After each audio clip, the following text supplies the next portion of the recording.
बिस्मिल्लाहिर्रहमानिर्रहीम। Dear students, अस्सलाम वालेकुम। डियर स्टूडेंट्स, आज हम 4 मई 2024 सैटरडे के जो डॉन एडिटोरियल्स हैं उनके ऊपर बात करेंगे। उसमें रिगिंग क्लेम्स सबसे पहला जो एडिटोरियल है, धांधली का इल्जाम, धांधली का दावा।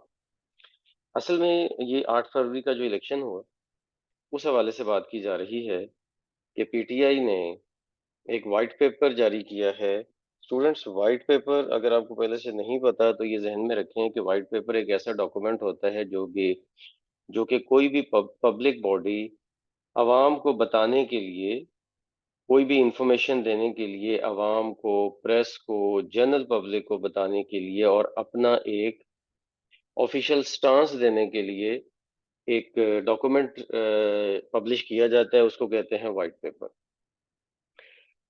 तो इसकी कोई लीगल अथॉरिटी नहीं होती, लेकिन ये लोगों को समझाने के लिए, बताने के लिए ये होता है कि व्हाइट पेपर क्या है। अच्छा, अब ये व्हाइट पेपर जो इशू किया गया उसमें बातें तो वही की गई हैं जो कि पिछले 2 महीने से, 3 महीने से जो कि पीटीआई के सारे लीडर्स कर रहे हैं। वो क्या बातें हैं कि जी फॉर्म 47 पे और रिजल्ट है, फॉर्म 45 पे और रिजल्ट है, ठीक है? और उन्होंने वही क्लेम्स किए हैं कि जी फॉर्म 45 जो हमारे पास हैं उसकी बेस पे रिजल्ट शायद नहीं किया गया, रिजल्ट नहीं नोटिफाई किया गया। फॉर्म 47 पे जो रिटर्निंग ऑफिसर्स ने रिजल्ट जो दिया है वो मैच नहीं करता फॉर्म 45 से। हमारे जो पेंडिंग जो पिटिशंस हैं इलेक्शन के हवाले से, इलेक्शन ट्रिब्यूनल्स में, कोर्ट्स में, उनको सुना नहीं जा रहा। फिर उसके बाद रिटर्निंग ऑफिसर्स जो हैं वो खुद बजाते खुद इन्वॉल्व हैं फॉर्म 47 को चेंज करने में। और इसके बाद दूसरी बात ये है कि जो केयर टेकर सेटअप था उसने रिटर्निंग ऑफिसर्स इस तरह के लगाए, उसने सारे एडमिनिस्ट्रेटिव इस तरह की एक्शंस लिए जिससे पता चलता है कि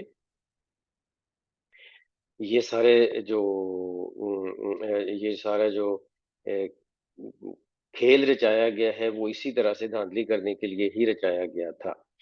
तो इसका मतलब ये हुआ कि पीटीआई का एक डायरेक्ट अटैक है और डायरेक्ट जो है वो एक समझ लें कि एक मतलब इदारों को डायरेक्ट जो है ना वो टारगेट किया गया है। अच्छा, अब न्यूज़पेपर ये कहता है कि पीटीआई की जो ग्रीवेंसेस हैं ना, पीटीआई की जो कंप्लेंट्स हैं, जो प्रॉब्लम्स हैं वो जेन्युइन हैं। उसमें किसी किस्म की कोई दो नंबरी नहीं है, वो जेन्युइन है। लेकिन कितनी जेन्युइन है जाहिर है कि इसका फैसला अदालत ही करेगी। तो वो कहते हैं कि पीटीआई ने ये दावा किया है, ये डिमांड किया है कि इलेक्शन कमीशन जो है वो कमिश्नर जो है वो रिजाइन करे और फिर उसके बाद उनकी जो पिटीशंस हैं अदालतों में पड़ी हुई हैं उनको सुना जाए। सुनने के बाद उनके ऊपर पैसे उनके फैसले किए जाएं और जहां जहां जरूरत हो उन फैसलों को, इलेक्शन के फैसलों को रिवर्स किया जाए और उनको उनका हक दिया जाए। तो न्यूज़पेपर कहता है कि इस तरह के जो दावे हैं वो जाहिर है कि पाकिस्तान के हर इलेक्शन के बाद किए गए। पाकिस्तान के हर इलेक्शन के बाद इस तरह के दावे किए गए हैं कि ये हुआ, धांधली हुई है। पाकिस्तान का कोई इलेक्शन नहीं हुआ कि जिसके बाद हारने वाली पार्टी ने उस इलेक्शन को माना हो। ये बात तो एक हिस्ट्री है। लेकिन इतने बड़े पैमाने पे और इतने बड़े सामने आने मतलब जो एक बिल्कुल विजिबल लेवल पे जो काम किया गया है वो इससे पहले कभी भी नहीं किया गया और इसलिए इस दफा जो है वो ज्यादा जेन्युइन उनकी डिमांड्स हैं और उनको सुना जाना चाहिए और उसके ऊपर एक्शन होना चाहिए। और वंस फॉर ऑल एक दफा ऐसे इकदामात हो जाने चाहिए कि पाकिस्तान के इलेक्शंस जो हैं वो धांधली से अब हमेशा के लिए बच जाएं और ऐसे परमानेंट रेजोल्यूशन इस मसले का होना चाहिए ताकि किसी को बड़े तो क्या छोटे इतराजात भी पैदा ना हो। क्योंकि याद रखें, ये बहुत सारे पॉलिटिकल साइंटिस्ट ये कहते हैं कि elections are the mother of democracy.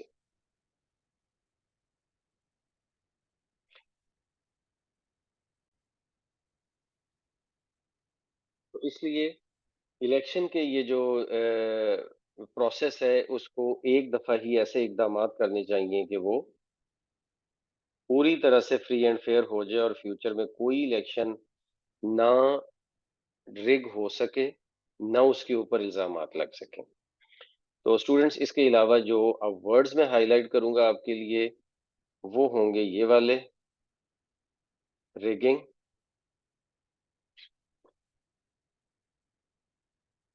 धांधली, हेरा फेरी।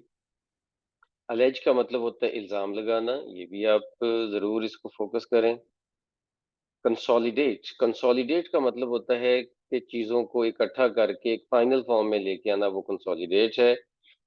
जिस तरह से फॉर्म 45 सारे मिल के कंसोलिडेट किए जाते हैं फॉर्म 47 में, तो कंसोलिडेट का मतलब इकट्ठा करना, उनको एक फाइनल शेप में लाना। डिस्क्रिपेंसी का मतलब है तजाद, जो चीज मिलती ना हो एक दूसरे के साथ। नाउन है, इसको जरूर आप अपने उसमें लिखें। फिर उसके बाद कंटेंट का मतलब होता है मुकाबला करना, एक अच्छा वर्ड है। फिर उसके बाद प्रोब का मतलब होता है तहकीक करना, इन्वेस्टिगेट करना। ज्यादातर ये न्यूज़पेपर की हेडिंग्स में आता है वर्ड। और ये बहरहाल वर्ब के तौर पर भी यूज होता है, यहाँ पे वर्ब के तौर पर यूज हुआ, लेकिन ये नाउन के तौर पर भी यूज होता है। तो स्टूडेंट्स, इसके बाद आगे चलते हैं। हाँ, ये फोर्थ विद भी जरा, इमीजिएटली का वर्ड आपने सुना होगा। इमीजिएटली एडवर्ब के तौर पर आता है, उसी का सिनोनिम है फोर्थ विद। Fourth with. इसके बाद स्टूडेंट्स, हम सेकंड एडिटोरियल पे चलते हैं, जो कि गजाज वेस्टलैंड है, उसके हवाले से है।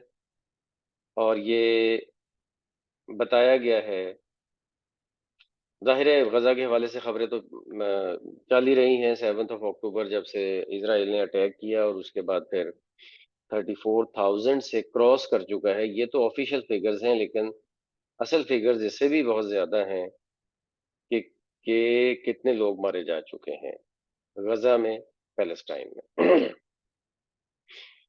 तो असल में यूएन के असिस्टेंट सेक्रेटरी जनरल अब्दुल्ला अदरदारी ने ये कहा है, उनकी असल में स्टेटमेंट आई है जिसकी बेस पे ये एडिटोरियल लिखा गया है। उन्होंने ये कहा है कि अब ये कॉन्फ्लिक्ट जो है वो जब खत्म होगा, तो ये वर्ल्ड वॉर टू के बाद सबसे बड़ी रीबिल्डिंग एफर्ट होगी।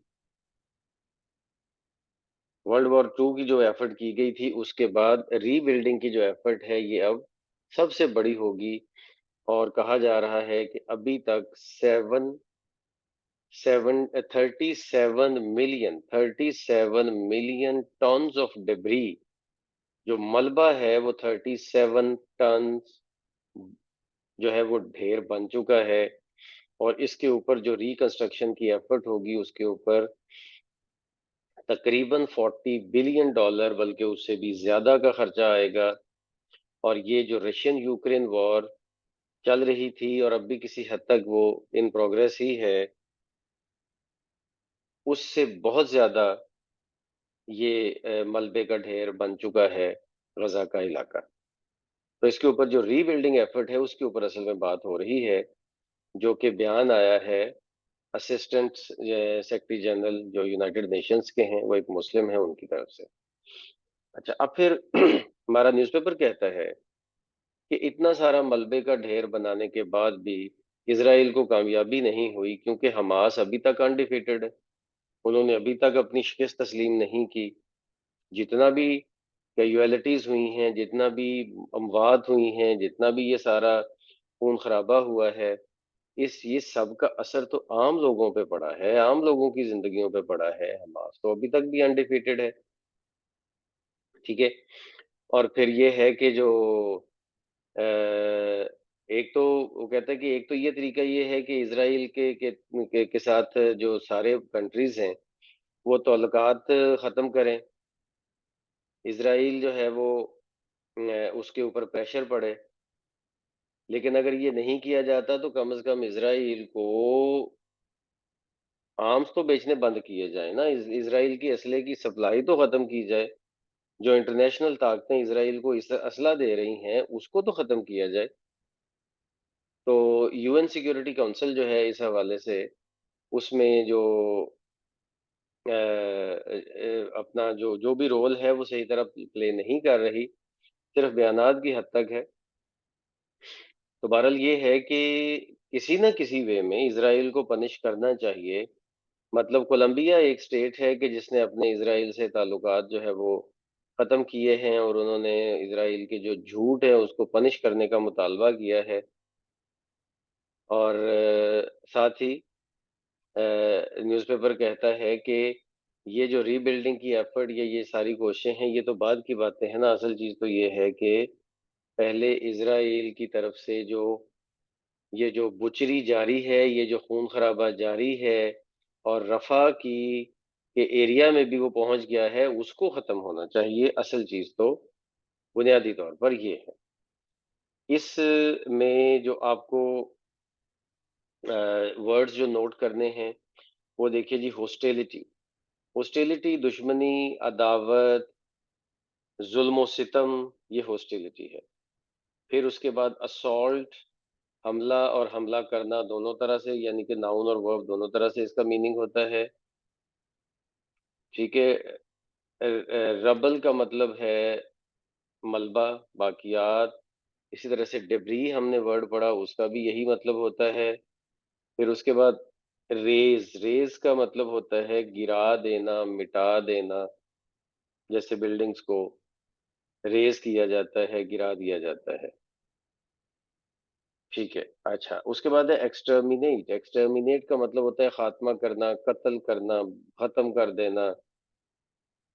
और इसके बाद है जी पीनलाइज, का मतलब होता है सजा देना। तो ये वो वर्ड्स हैं जो जरूर आप अपने राइटिंग की जो लिस्ट है उसमें जरूर इसको शामिल करें। इसके बाद थर्ड पे चलते हैं, तो हाउसिंग स्कैम्स जो एक इशू है, उसके हवाले से ये बात की जा रही है। हाउसिंग स्कैम्स, जो हाउसिंग के ये जो कॉलोनीज बनती हैं, उनके ऊपर बात की है। बेसिकली ये एक रिपोर्ट आई है, Punjab planning and development department ने सुप्रीम कोर्ट को एक रिपोर्ट दी है कि पंजाब में 1100 प्राइवेट हाउसिंग स्कीम्स 11 डिस्ट्रिक्ट्स में ऐसी हैं कि जो इलीगल है। इलीगल कौन सी हाउसिंग स्कीम होती है कि जिसको पहले से अप्रूव नहीं करवाया जाता, पहले से गवर्नमेंट से अप्रूव नहीं करवाया जाता। बड़े बड़े बोर्ड्स लगा दिए जाते हैं, लोगों को चार्म किया जाता है, लोगों को अट्रैक्ट किया जाता है, थोड़ी सी जमीन जो है वो एक्वायर भी कर ली जाती है और एक्वायर करके वहां पे कुछ स्ट्रक्चर्स बना दिए जाते हैं, कोई ऑफिसेज बन गए, कुछ छोटे मोटे रोड्स के रास्ते बन गए, इस तरह करके वो लोगों को धोखा देने के लिए, फ्रॉड करने के लिए वो सारा कुछ ये करके ऑफिस वगैरह बना के बैठ जाते हैं और स्कीम को अप्रूव पहले करवाते नहीं है गवर्नमेंट के इदारों से, और लोग उन धोखों में आ जाते हैं, पैसा बनाते हैं वो। जब पैसा काफी सारा इकट्ठा कर लेते हैं तो फिर और किस्तें वगैरह लोग देनी शुरू कर देते हैं। फिर एक पॉइंट ऐसा आता है कि जब गवर्नमेंट कहती है कि ये स्कीम तो इलीगल है, हम तो ये पास ही नहीं करेंगे, ये प्रॉब्लम, ये प्रॉब्लम, ये प्रॉब्लम, ये प्रॉब्लम। अब वो करते करते पॉइंट यहाँ पे आ जाता है कि गवर्नमेंट वो स्कीम अप्रूव नहीं करती और ये लोग जो है वो अपने ऑफिस वगैरह खत्म करके निकल जाते हैं, भाग जाते हैं। और किसी बंदे को कोई पता नहीं होता कि हम किस प्लॉट के हमने इंस्टॉलमेंट्स दी थी, क्योंकि वो प्लॉट तो एग्जिस्ट ही नहीं करता, वो प्लॉट तो सिर्फ फाइल्स में होता है। ठीक है। और असल प्रॉब्लम ये है कि इस तरह के जो काम करने वाले लोग हैं, उनको पॉलिटिकल लोगों की बैकिंग हासिल होती है। उनको किसी ना किसी तरीके से किसी ऐसे लोगों की बैकिंग हासिल होती है जो पॉलिटिकली स्ट्रांग होते हैं, जिनका इदारों में असर व रसूख होता है।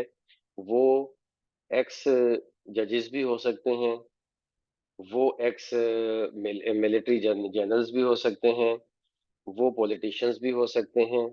मोस्टली पॉलिटिशियंस होते हैं जो इनको बैक करते हैं, क्योंकि फिर दोबारा इन लोगों को फिर दोबारा आम लोगों के तो बस में ही नहीं होता कि इन लोगों को जाके पकड़ें, और उनको ज़ाहिर है वो तो उनकी पहुँच से बाहर होते हैं, और बहुत सारे लोग तो वैसे ही मुल्क छोड़ जाते हैं कुछ सालों के लिए।